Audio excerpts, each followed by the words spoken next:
पहला शत्रु है हमारा इस्लाम, पहला शत्रु इस्लाम। जिनको आप अपना भाई मान करके बैठे हैं, कभी भी भाई नहीं हो सकते, कभी भी नहीं हो सकते, ना पहले कभी हुए ना आगे कभी हो सकते। सुनो काफिरों, मौत तुम्हारी उनके लिए विजय परचम है, और तुम्हारी कायरता से ही तो इन दुष्टों में दम है।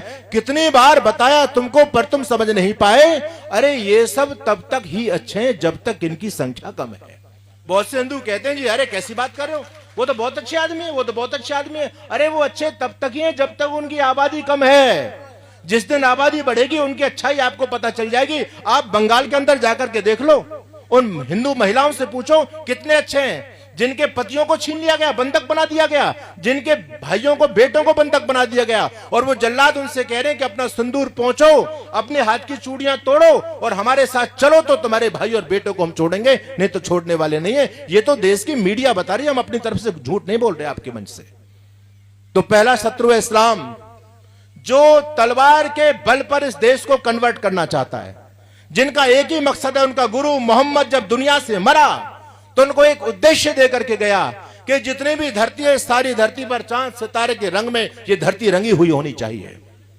और यदि तुम इस धरती को चांद सितारों के रंग में न रंग सको तो जब धरती खत्म हो तो तब सबसे बड़ी संख्या धरती पर तुम्हारी होनी चाहिए। इसलिए हर टोपी वाला 15-15 बच्चा पैदा करने में लगा हुआ है।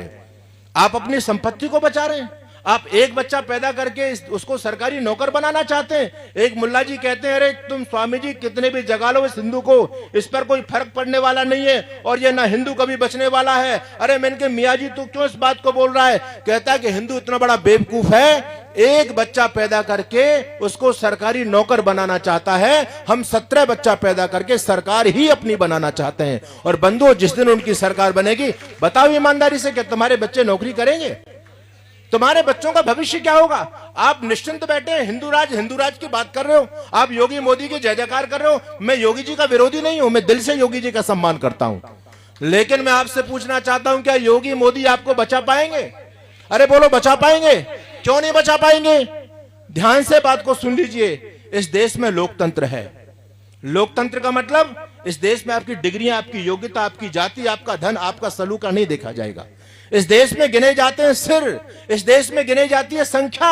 जिन लोगों की ज्यादा संख्या होती है उनका ज्यादा वोट होता है, और जिनका ज्यादा वोट होता है उनको सरकार प्राप्त होती है, वो सत्ता में पहुंचते हैं। बंधुओं, योगी जी का वोट बैंक दिन प्रतिदिन गिर रहा है या नहीं गिर रहा है? बताओ, गिर रहा है ना? और उन लोगों का वोट बैंक दिन प्रतिदिन बढ़ता चला जा रहा है। तो योगी जी आने वाले समय में आपको कैसे बचा पाएंगे? भाई उनका तो आधार ही खत्म हो रहा है।